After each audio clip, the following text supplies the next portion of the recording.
Le ciel devenait progressivement gris en cet après-midi d'octobre aux abords de Lyon, tandis que Luc et Clear, deux frères et sœurs, se frayaient un chemin pénible vers la vieille décharge de Clairbois. Luc, un garçon de 14 ans aux yeux trop vieux pour son âge, serrait fermement la main de sa petite sœur, Clear. Les deux frères et sœurs s'étaient habitués au rythme effréné de la vie urbaine pendant 2 ans. Ils vivaient avec leur grand-mère fragile, dans une petite maison louée au cœur d'un quartier délabré. Chaque jour, la ville les obligeait à se rendre à la décharge pour trouver des articles à revendre, afin d'acheter des médicaments pour leur grand-mère et de payer leur repas quotidien. « Mon frère, je suis si fatigué », murmura Clear d'une voix rauque, ses grands yeux noirs scrutant sans cesse les immenses tas d'ordures, espérant trouver quelque chose de précieux. Luc lui serra la main et murmura doucement, « Viens, juste pour aujourd'hui. Demain, c'est l'anniversaire de grand-mère. Je veux gagner de quoi acheter des médicaments pour ses douleurs articulaires. » L'odeur de la décharge ne les décourageait pas. Ils étaient habitués à la puanteur, tout comme ils étaient habitués au regard méprisant des autres écoliers ou des enfants du quartier qui ne comprendraient jamais ce que signifiait fouiller dans les poubelles pour survivre. Luc avait toujours été fier que Clear n'ait jamais abandonné l'école malgré les difficultés. Elle persévérait, étudiait avec brio et gardait le sourire, une qualité que Luc avait perdue depuis longtemps. Soudain, Luc s'arrêta et désigna un tas d'ordures fraîchement jetées. Au milieu des bouteilles cassées et des déchets ménagers, un sac de voyage noir se détachait, comme neuf et intact. « Quelqu'un a dû le jeter », murmura Luc tandis que sa sœur et lui s'approchaient, le cœur battant d'excitation. Dans le monde des enfants charognards, un sac intact comme celui-là était un véritable trésor. Luc se pencha prudemment et sortit le sac du tas. Il était plus lourd qu'il ne l'avait imaginé et semblait maintenu par une fermeture éclair solide. Clear se tenait près de son frère, les yeux écarquillés de curiosité. « Que penses-tu qu'il y a à l'intérieur » demanda-t-elle, la voix tremblante d'excitation. « Je ne sais pas, mais il a l'air neuf. »« On pourrait le vendre pour pas mal d'argent » répondit Luc en essayant de défaire la fermeture éclair coincée. Après quelques minutes d'effort, elle s'ouvrit enfin avec un léger grincement. « Fais attention. » Incapables d'en croire leurs propres yeux, à l'intérieur se trouvaient des dizaines de liasses de billets soigneusement empilés, tous de 500 €, ainsi que quelques documents et un téléphone portable. Il n'avait jamais vu autant d'argent de sa vie. Instinctivement, il regarda autour de lui pour s'assurer que personne ne le regardait et referma rapidement le sac. « Ne le dis à personne », dit Luc d'un ton grave. « Il faut bien réfléchir à ce qu'on va faire. » Clear hocha la tête, toujours perplexe. Le sac et son contenu les plaçaient soudain devant une décision cruciale, une décision qui pourrait changer leur vie à jamais. Sur le chemin du retour, les frères et sœurs n'échangèrent pas un mot. Chacun était perdu dans ses pensées. Luc cacha le sac sous son grand manteau, ressentant son poids non seulement physiquement, mais aussi psychologiquement. « Mon frère » dit finalement Clear, d'une voix aussi faible qu'un bourdonnement de moustique. « À qui est cet argent ? Pourquoi quelqu'un le jetterait-il par les fenêtres ?» Luc regarda sa sœur dans ses yeux clairs. Il y eut une réelle inquiétude, pas une simple curiosité enfantine. « Je ne sais pas », répondit-il honnêtement. « Mais il faut être prudent. Une telle somme ne paraît pas propre. » Soudain, il se souvint des leçons morales que leurs parents leur avaient enseignées avant de mourir. « Les objets perdus ne t'appartiennent pas », disait son père. « Tu ne devrais jamais prendre ce qui ne t'appartient pas, aussi pauvre que tu sois. » Mais ce n'était pas de l'argent ordinaire. De retour chez eux, les murs étaient humides et le toit en tôle restait chaud malgré le soleil. Luc cacha soigneusement le sac sous le lit. Inquiet mais plein d'espoir, Luc la regarda et s'assit à côté de sa sœur. « Je ne sais pas encore, Clear. Je dois réfléchir. » Il lui caressa les cheveux et se leva pour préparer un dîner simple. Du riz avec des épinards et des œufs, un plat habituel à la fin du mois lorsque l'argent se faisait rare. Cette nuit-là, Luc ne put dormir. À ses côtés, Clear respirait profondément et paisiblement. Inconsciente des inquiétudes de son frère, Luc se tournait et se retournait. L'esprit rempli de questions sans réponse, d'où venait l'argent ? Pourquoi l'avait-on jeté à la poubelle ? Offrir de meilleurs médicaments à leur grand-mère et offrir à Clear un avenir plus prometteur, oui. Mais une autre partie, nourrie par les valeurs morales que leurs parents leur avaient inculquées, savait que ce n'était pas la bonne voie. Il fallait vivre de manière responsable et en harmonie avec sa conscience. Son père avait l'habitude de dire « Le bonheur ne se construit pas sur la souffrance des autres ». Mais garder cet argent ferait-il souffrir quelqu'un d'autre ? Ou était-ce simplement une chance rare que la vie offrait après tant de malheurs? Le lendemain matin, alors que les premiers rayons du soleil filtraient à travers la fenêtre, il alluma son téléphone et constata qu'il avait encore de la batterie. L'écran s'illumina, affichant des dizaines d'appels manqués et de messages non lus. Ce n'était pas de l'argent perdu comme les autres. Il était peut-être lié à des activités illégales et son propriétaire le recherchait désespérément. Paniqué, il éteignit rapidement le téléphone et le mit dans sa poche. Luc planifia soigneusement. Il sortit les papiers de sa poche, les plia et les cacha dans la poche de sa vieille veste. Il donna à Clear une petite liasse d'argent suffisante pour acheter de la nourriture et des médicaments à leur grand-mère, au cas où il lui arriverait malheur. Il emballa le reste de l'argent dans des sacs en plastique et le cacha sous une planche de plancher mal fixée dans sa chambre. Cet après-midi-là, après s'être assuré que leur grand-mère avait suffisamment de nourriture et de médicaments pour la journée, les frères et sœurs quittèrent la maison avec le cœur battant, mais l'esprit déterminé. « Où allons-nous » demanda Luc doucement tandis qu'il traversait un marché animé et bondé de clients. Clear secoua la tête, le regardant avec assurance. « Je n'ai pas peur si tu es à mes côtés, » répondit-elle. Sa voix était si assurée que le cœur de Luc se serra un instant. Il se sentait petit et impuissant face à la responsabilité de protéger sa sœur, mais il serra sa main plus fort, se promettant de faire tout son possible pour la protéger, quel que soit le danger. Après près d'une heure de marche, Luc décida qu'il était suffisamment sûr pour se diriger vers leur véritable cible. Le siège de Laurent Dubois se trouvait dans un grand et luxueux immeuble du centre-ville, avec de grandes fenêtres reflétant la lumière du soleil. Les frères et sœurs s'arrêtèrent de l'autre côté de la rue, observant le bâtiment avec un mélange de peur et d'admiration. « Tu crois qu'ils vont nous laisser entrer » demanda Clear nerveusement. Luc hésitait également, avec leurs vieux vêtements et leur apparence d'enfants des rues. Aurait-il le droit d'entrer dans un endroit aussi chic? Mais il n'avait pas d'autre choix. « Il faut essayer » dit Luc, s'efforçant d'avoir l'air sûr de lui. « Souviens-toi. » D'un pas hésitant mais déterminé, les frères et sœurs traversèrent la rue et entrèrent dans le hall de l'immeuble. Ils eurent immédiatement l'impression d'entrer dans un autre monde, celui du luxe et du pouvoir, où des enfants comme eux ne semblaient pas avoir leur place. Le réceptionniste les regarda avec suspicion et Luc remarqua l'anxiété grandissante de Clear tandis qu'elle serrait sa main plus fort. « Bonjour, comment puis-je vous aider » demanda le gardien d'une voix ni amicale ni hostile. « Avez-vous un rendez-vous » demanda à nouveau le garde, plus méfiant cette fois. Luc secoua la tête, sentant l'espoir s'évanouir. « Non, mais c'est très important. » Pendant que le garde passait l'appel, Luc et Clear restèrent silencieux, le cœur battant. C'était leur seule chance.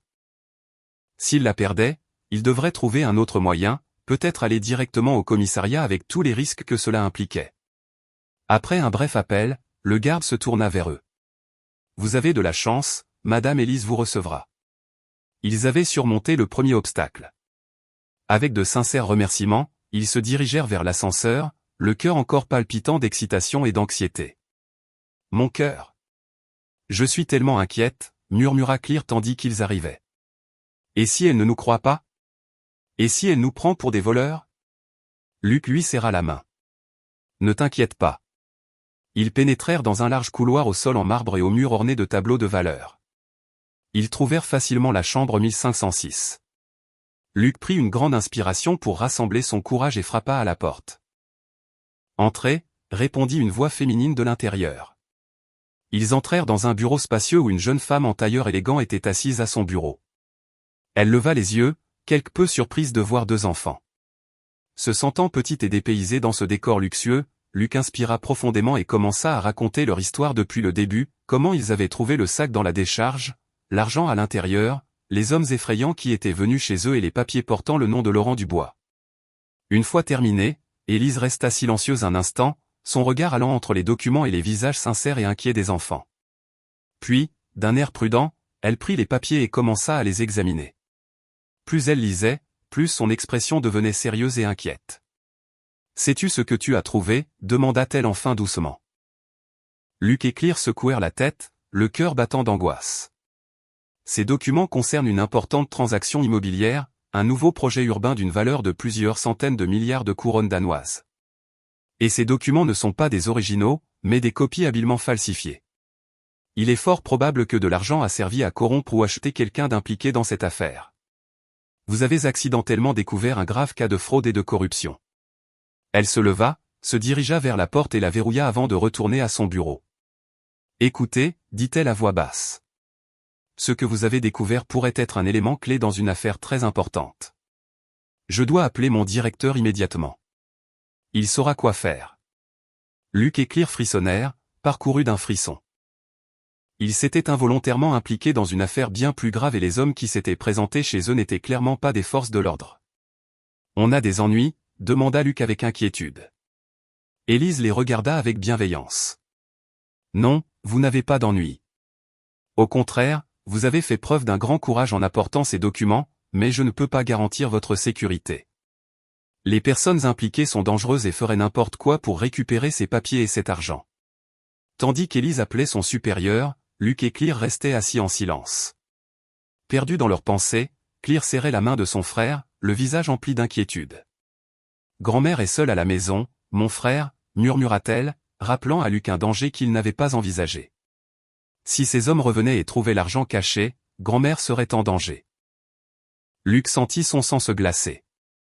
Il se tourna vers Élise qui venait de raccrocher, l'air sérieux. « Madame, ma grand-mère est seule.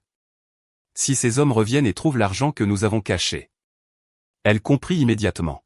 « Ne vous inquiétez pas, » les rassura-t-elle. « Mon directeur est en route et va immédiatement prévenir la police. Nous veillerons à ce que votre grand-mère soit en sécurité. » Mais Luc ne pouvait rester les bras croisés. Chaque seconde lui semblait interminable et la peur pour la sécurité de sa grand-mère ne laissait aucune place à d'autres pensées. « Madame, il faut rentrer maintenant, » supplia-t-il. « Je ne peux pas laisser ma grand-mère seule là-bas. » Élise regarda les frères et sœurs avec compassion et inquiétude. Leur sincérité et leur amour pour leur grand-mère la touchèrent. « D'accord, » dit-elle finalement. « Je vous emmène, mais il faut être très prudent. Ces gens-là ne sont pas faciles à affronter. » Elle prit son téléphone et ses clés de voiture et emmena les frères et sœurs hors du bureau. Ils prirent l'ascenseur jusqu'au sous-sol où Élise avait garé sa voiture. Personne ne parla pendant le trajet. Luc et Clear étaient assis à l'arrière, main dans la main, le cœur lourd d'inquiétude. Élise conduisait prudemment mais rapidement, jetant de temps en temps un coup d'œil dans le rétroviseur pour s'assurer qu'ils n'étaient pas suivis. Alors qu'ils approchaient de la maison, Luc leur indiqua l'itinéraire. Ils s'arrêtèrent à distance, craignant que quelqu'un ne les observe. « On ne devrait pas monter tout droit, » dit Élise. « Laisse-moi d'abord vérifier la situation. » Mais Luc insista. L'inquiétude l'emportait sur la prudence. « Non, j'y vais, » insista-t-il. « C'est chez moi et ma grand-mère est à l'intérieur. » Avant qu'Élise ne puisse l'arrêter, Luc ouvrit la portière et courut vers la maison, Clear le suivant de près. Élise les poursuivit, mais les frères et sœurs étaient plus rapides, connaissant parfaitement le quartier. À leur approche, Luc était terrifié pour la sécurité de sa grand-mère. « Grand-mère » cria-t-il en entrant dans la maison en désordre. Ce qu'il vit le figea sur place. Les deux hommes qui étaient venus chez eux ce matin la fouillaient les moindres recoins. Les meubles étaient éparpillés et la vieille dame tremblait, assise sur son vieux matelas, le visage marqué par les larmes et la peur. « Luc !»« N'entre pas !» s'écria-t-elle en voyant ses deux petits-enfants sur le seuil. Mais c'était trop tard. Les hommes se retournèrent. La surprise passa sur leur visage à la vue des frères et sœurs, vite remplacée par des sourires triomphants. « Enfin, te voilà de retour », dit le plus grand en s'avançant d'un air menaçant. « Maintenant, dis-moi où tu as caché le sac, sinon. » Jachille laissa sa menace inachevée, mais son regard féroce en disait long. Luc poussa Clear derrière lui, essayant de la protéger, tout en sachant qu'il ne pouvait rien faire contre ces deux hommes imposants. « Laissez ma famille tranquille. » Une voix ferme résonna. Les frères et sœurs se retournèrent pour voir Élise, téléphone à la main. N'étant plus l'employée de bureau nerveuse, elle était désormais déterminée et confiante. « J'ai appelé la police. Ils sont en route. J'ai aussi contacté le directeur de Laurent Dubois, l'homme escroqué avec ses faux documents. » Les deux hommes échangèrent des regards inquiets, visiblement peu préparés à une situation aussi compliquée. « Qui êtes-vous » demanda l'homme le plus petit d'une voix menaçante, trahissant l'anxiété. « C'est moi qui t'enverrai en prison si tu ne pars pas tout de suite » répondit fermement Élise. « Ces papiers et cet argent sont en sécurité chez nous et ils serviront de preuve contre ton patron, Anton Mercier, qui a tenté de soudoyer des fonctionnaires pour approuver son projet immobilier illégal. Les visages des hommes se vidèrent de leur couleur à l'évocation de leur patron. Ils se regardèrent puis se tournèrent vers la fenêtre où les sirènes de police retentirent plus fort. « Allons-y » ordonna le plus grand. Sans un mot de plus, ils coururent vers la porte et disparurent dans les ruelles étroites du quartier pauvre, quelques instants avant l'arrivée des voitures de police. Les heures qui suivirent passèrent comme un rêve pour Luke et Clear. La police recueillit les témoignages, notant chaque détail concernant le sac et les hommes menaçants. Élise resta auprès d'eux tout au long de l'incident, expliquant la situation et rassurant les frères et sœurs. Ils avaient bien agi et avaient fait preuve de courage. Un homme d'âge mûr à l'air sérieux, le directeur juridique de Laurent Dubois, arriva après avoir entendu l'histoire. Anton Mercier a tenté d'utiliser de faux documents et de l'argent pour corrompre des fonctionnaires afin qu'ils approuvent un projet de construction illégale sur des terres agricoles. Sans vous, de nombreuses familles d'agriculteurs auraient perdu leurs terres et l'environnement aurait été gravement touché. Luke et Clear écoutaient incrédules. Comment était-il possible que des enfants comme eux soient devenus par hasard les héros d'une histoire aussi importante? Une fois le calme revenu, Luke les regarda, écarquillé de surprise. Vraiment, demanda-t-il, n'y croyant pas oui, et ce n'est pas tout. Notre entreprise souhaite vous offrir à tous les deux une récompense spéciale pour avoir contribué à mettre fin à cette arnaque. Nous prendrons en charge tous vos frais de scolarité et veillerons à ce que votre grand-mère reçoive les meilleurs soins médicaux. Les larmes montèrent aux yeux de Clear.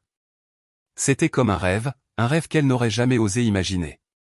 Nous ne savons pas comment te remercier, murmura Luke, la voix étranglée par l'émotion. Le directeur sourit et lui tapota l'épaule. Vous n'avez pas besoin de nous remercier. Vous méritez ça et plus encore.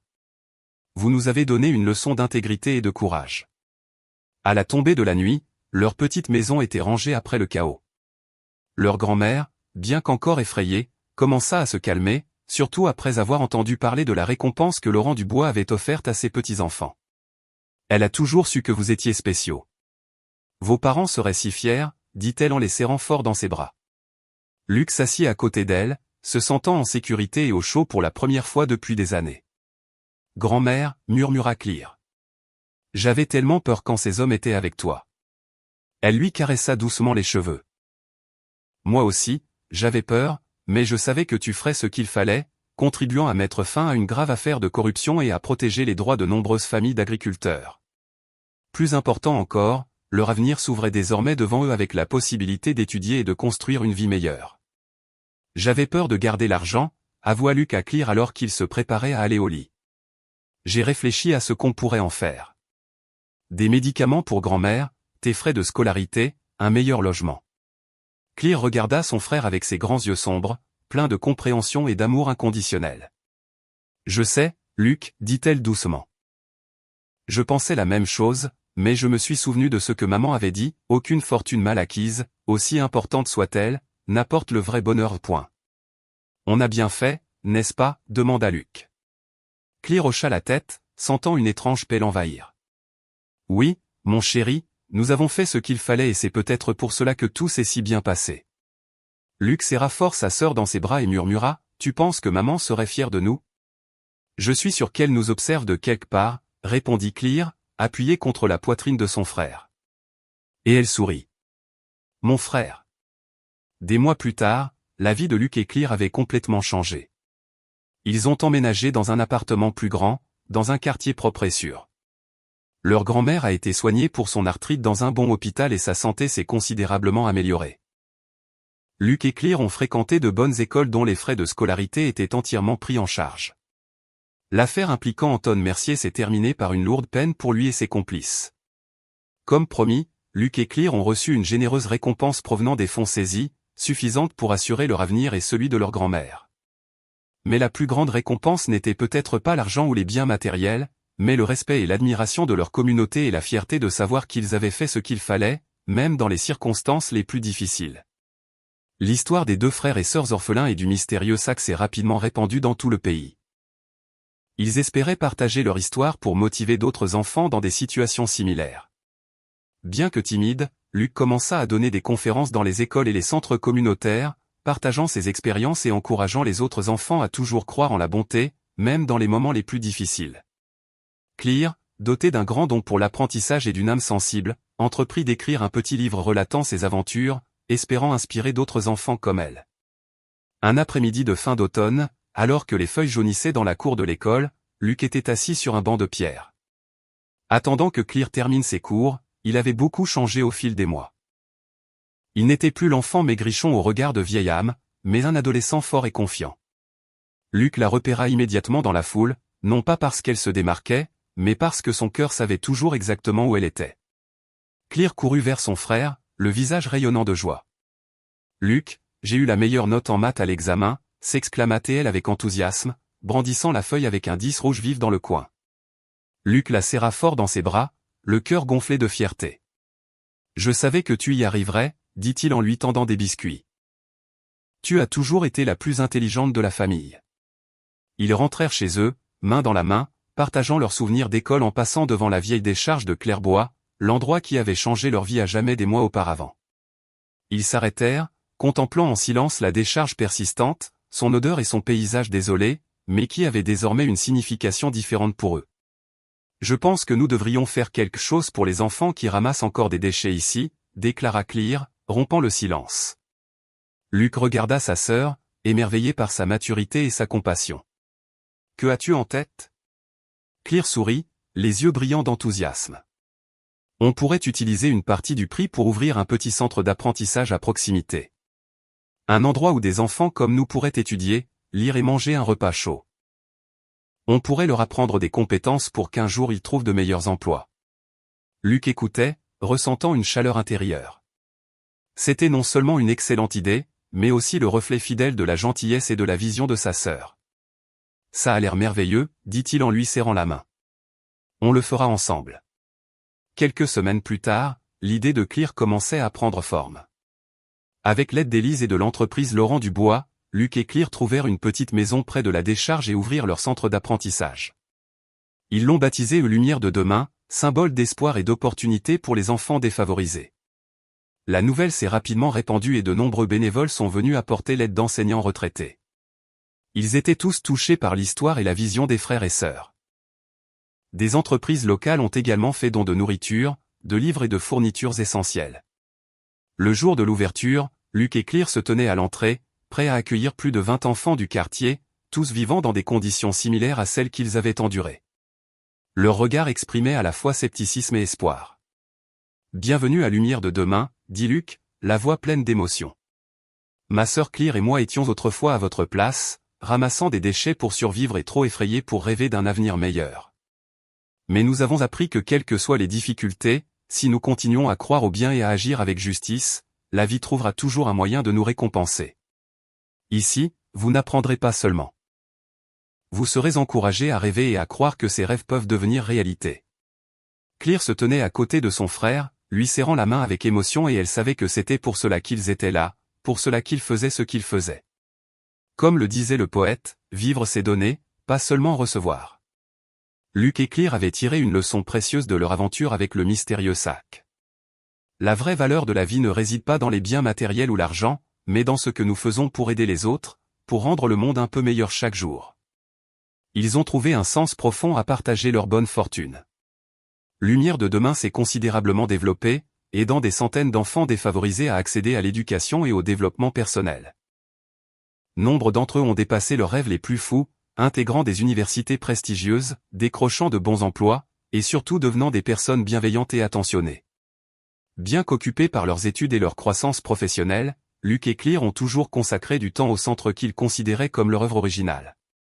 Luc, un jeune avocat prometteur, et Clear, en deuxième année de faculté de médecine, les frères et sœurs ont décidé de retourner à l'ancienne décharge de Clairbois où tout a commencé. La décharge avait été transformée en petit parc, des arbres et des bancs remplaçant les tas de déchets. Mais pour Luc et Clear, cet endroit avait toujours une signification particulière. On aurait trouvé notre voie. Ça aurait peut-être été plus dur ou plus long, mais on y serait arrivé parce qu'on est ensemble. Clear sourit et se blottit contre l'épaule de son frère.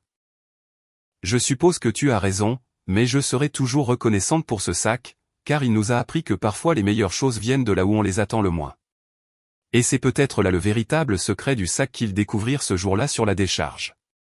Non pas l'argent ni les documents. L'histoire de Luc et Clear n'est pas seulement un récit de courage et d'intégrité, mais aussi un rappel qu'au milieu des difficultés et des tentations, nos choix moraux, même les plus modestes, attendent d'être découverts. La réponse, comme l'a compris Luc, ne se trouve pas à l'extérieur, mais en nous-mêmes, dans la sincérité de notre cœur, le courage de notre âme. Merci de m'accompagner dans cet univers d'histoires inspirantes. J'espère que chaque récit est un rayon de lumière sur votre chemin, aimé et abonnez-vous.